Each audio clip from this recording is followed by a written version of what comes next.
This is fictional story to bring faith and heart. The hallway was quiet, not in a staged, awkward way, but in that stillness that only shows up when two people aren't wearing masks anymore. The last aide had just closed the door behind them.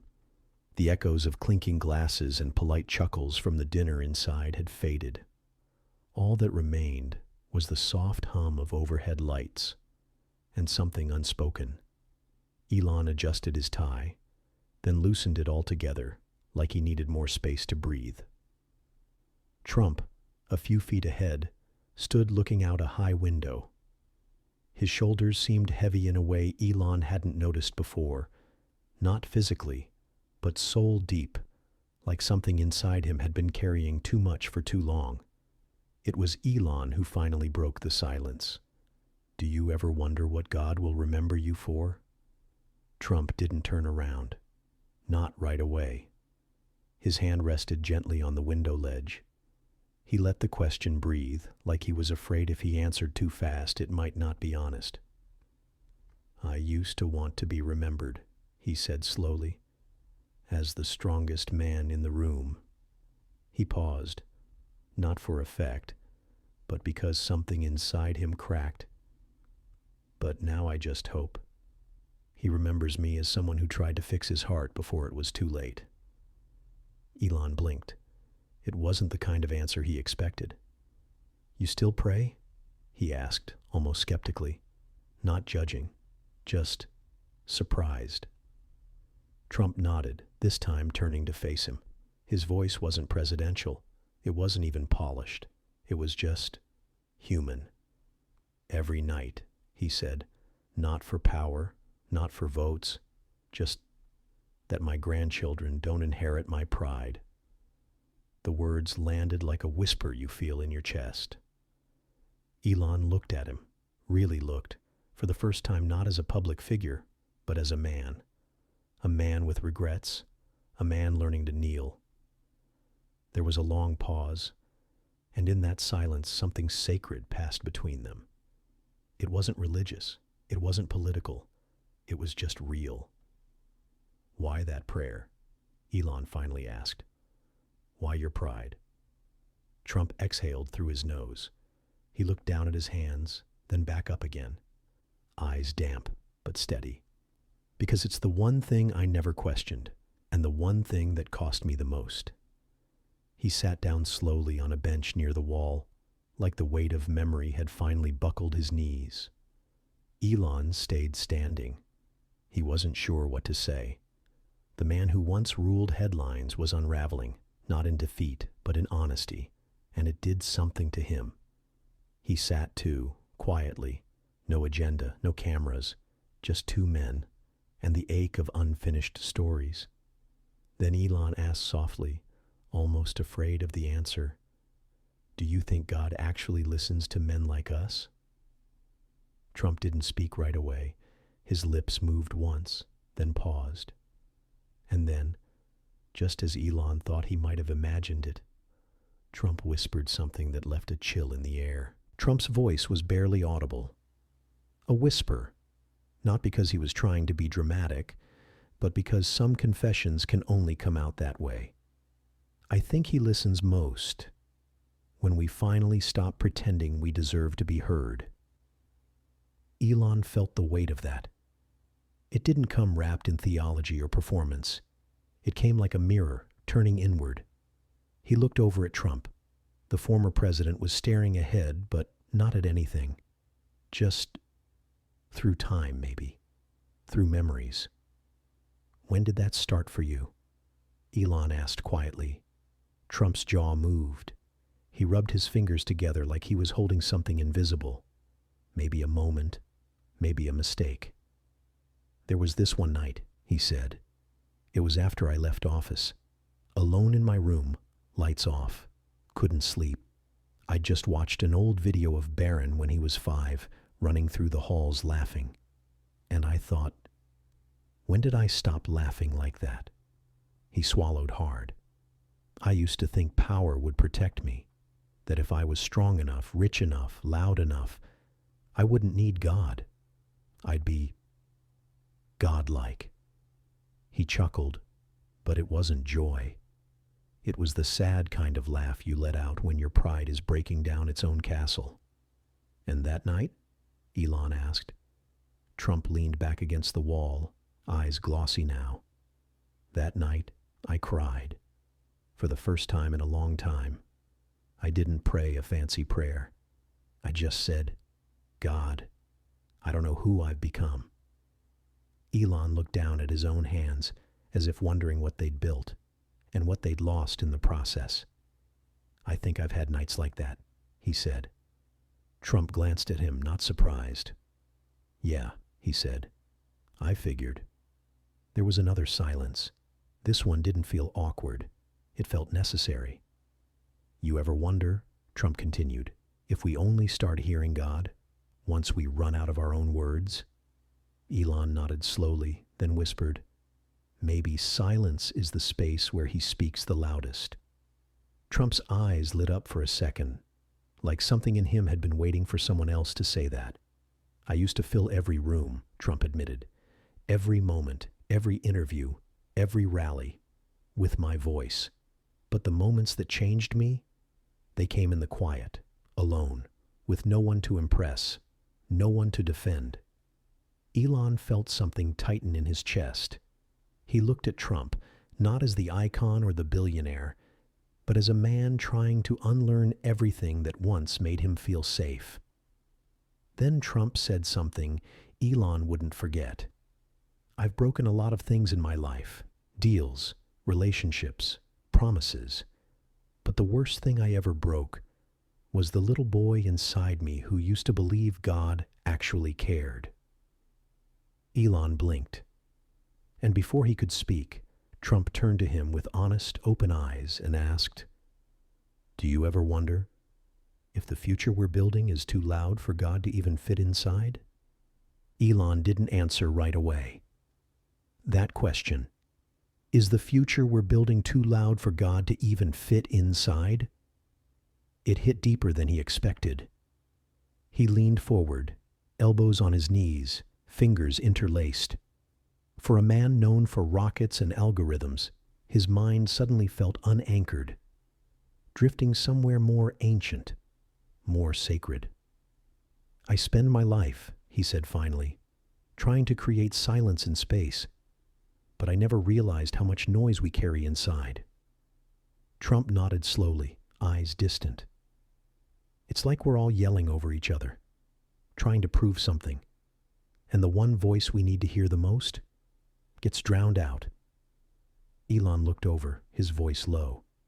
Do you think God speaks in our language? Trump hesitated. Maybe not always in words, maybe in weight, in stillness, in the way regret feels when no one's watching, or the way love surprises you after you thought you'd burned every bridge. A long pause followed. Then Elon asked something unexpected. When did you stop feeling invincible? Trump gave a faint smile. Not mocking, just sad. When my pride stopped protecting me, he said. Pride is like armor. Looks strong, feels safe. But after a while, it just keeps the healing out. Elon nodded. And keeps the pain in. There was a silence between them, but it wasn't empty. It was full of memory, of things unspoken, of all the times they'd stood on stages, worshipped by crowds, but gone home to rooms too quiet and hearts too full of questions. Trump looked at the floor. You know, he said, I used to think admitting weakness would destroy me, that if people saw the cracks, I'd lose everything. But now, I think the cracks were the only place God could reach me. Elon didn't say anything for a while. His mind replayed his own private moments, the ones where success tasted hollow, where the loneliness screamed louder than applause. I had this moment, Elon said softly, a few years ago. I was alone, no team, no press, no headlines, just me. And I asked out loud, God, if you're there, what do you want from someone like me? Trump looked up. What did you hear? Elon shook his head. Nothing. Just silence. And then, his voice even quieter. But I wasn't afraid of it. That was the strange part. It was like the silence wasn't empty. It was waiting. Trump leaned back, staring at the ceiling. Maybe silence is God's invitation, not his absence. Elon let that settle. Then, as if they were both reading each other's thoughts, Trump said, "I've always asked him for strength, power, success, but I never asked him how to love." Elon turned toward him, eyes soft. "And what if," he asked, "that's the only thing he ever wanted from us?" Trump didn't move, didn't blink, just whispered, "Then maybe I've been praying the wrong way my whole life." The hallway seemed quieter now, not because the noise had stopped, but because something inside both men had. That outer world of platforms and opinions felt a million miles away. Elon looked over at Trump. There was no mask left on him, no posture, no performance, just a man sitting with the weight of his own soul. "You know," Elon said slowly, "my son asked me once, 'Dad, does God care more about what we build or who we become?'" Trump blinked. "What did you tell him?" Elon smiled faintly, the kind of smile people make when they're still searching for the right answer. "I told him I wasn't sure, but that maybe God doesn't care about rockets or riches or resumes. Maybe he just wants to find his reflection in us." Trump exhaled, long and quiet. "When I was young," he said, "I thought God only showed up in churches, stained glass, choirs, pastors with perfect hair. But lately, I think he might prefer broken places, honest ones." He looked at Elon, voice barely above a whisper. "You think it's too late for someone like me to change?" The question didn't come from pride. It came from pain. Elon didn't answer right away. He just studied the man beside him, the same man headlines painted as invincible or unmovable, now sitting like a child asking if grace had an expiration date. "I don't think it's ever too late," Elon said softly. "Not with God. I think he waits, not with crossed arms, but with open ones." Trump blinked hard. A tear slipped down his cheek, but he didn't wipe it away.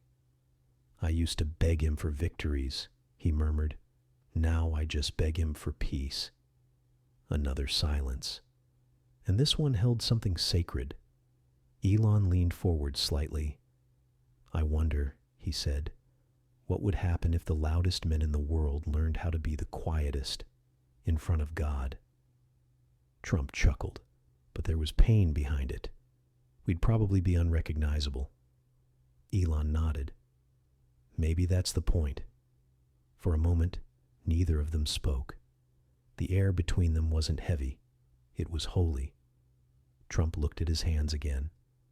"I spent so much of my life trying to be the strongest man in the room," he said. "But strength without surrender, it's just noise." Elon looked him in the eye. "Have you ever told anyone that before?" Trump shook his head. "No one ever asked the right question." Elon leaned back against the wall, his voice now a whisper too. "Do you think, if we laid it all down, the ego, the legacy, the fear, God would still want to walk with us?" Trump didn't answer with words. He closed his eyes and let another tear fall. And then, barely audible, he said, "I just hope he still knows my name." Elon stared at the floor, letting those words echo. "I just hope he still knows my name." They weren't the words of a man seeking fame or forgiveness from the public. They were the quiet ache of someone wondering if, beneath everything he'd built and broken, God still saw him. "I think he does," Elon finally whispered. "Not the version of us people clap for, the real us. The us we keep hidden, even from ourselves." Trump opened his eyes slowly, as if waking from a long sleep. "I used to think I had to prove something to God, that he was watching like a judge, waiting to tally up my mistakes." He looked at Elon, something fragile behind his gaze. But maybe he was just waiting for me to stop performing. Elon nodded. We've both built empires, but sometimes I wonder if all God wanted was for us to come back like sons. Trump swallowed, hard. That's the part I don't know how to do. The room was still, but not uncomfortable, like something bigger was sitting with them too, listening, watching, maybe even weeping. Elon leaned forward, elbows on his knees. Someone once told me, he said, that love is when someone sees every part of you, the good, the terrible, the embarrassing, and doesn't walk away. If God is love, maybe he's been right here all along. We just couldn't hear him through the applause. Trump closed his eyes again. His voice came out lower this time. I had this dream a while back, he said. Didn't tell anyone. Thought they'd think I was losing it. Elon turned to him, curious. What kind of dream? Trump hesitated. I was in a courtroom, but there was no judge. Just a child, maybe 6 or 7 years old. He looked at me and said, why were you always trying to prove you were strong when I just needed you to be kind? He paused. I think that child was me. Elon felt something stir in his chest, something ancient, something real. You think God gives us dreams like that, to remind us of what we've forgotten? Trump nodded. Or to break through what we've built around ourselves. There was a long silence. And then Trump added quietly, I think the older I get, the more I care less about being remembered and more about being restored. Elon looked over at him. Restored to what? Trump's eyes were moist again. To the man I could have been if I had let love lead, instead of fear. The words hung there, trembling, sacred. Then Elon asked, his voice soft and searching, what if restoration starts, not by fixing what's broken, but by finally letting God hold the pieces? Trump didn't speak. He didn't move. But for the first time, in a very long time, he looked at peace. The hallway light flickered slightly, casting long shadows behind them. It was late now. The building was nearly empty, but neither man moved. Neither seemed in a hurry to return to the world. Elon stared into the distance, his voice low and almost reverent. You know what's strange? For all the science, the data, the progress, I think the deepest part of us still just wants to be seen, really seen. Trump nodded slowly. And forgiven. Elon looked over, surprised by the word. Trump smiled faintly, like someone who had resisted the idea for years but finally surrendered. Forgiveness isn't about being right. It's about becoming free. Another silence, but now it was full of possibility. Trump leaned back, exhaling deeply. I used to think the end of my story would be a headline, some grand exit, a monument. He turned to Elon. But now, I'd be okay if the end of my story was just me, whispering a quiet thank you before I go. Not for success, not even for heaven.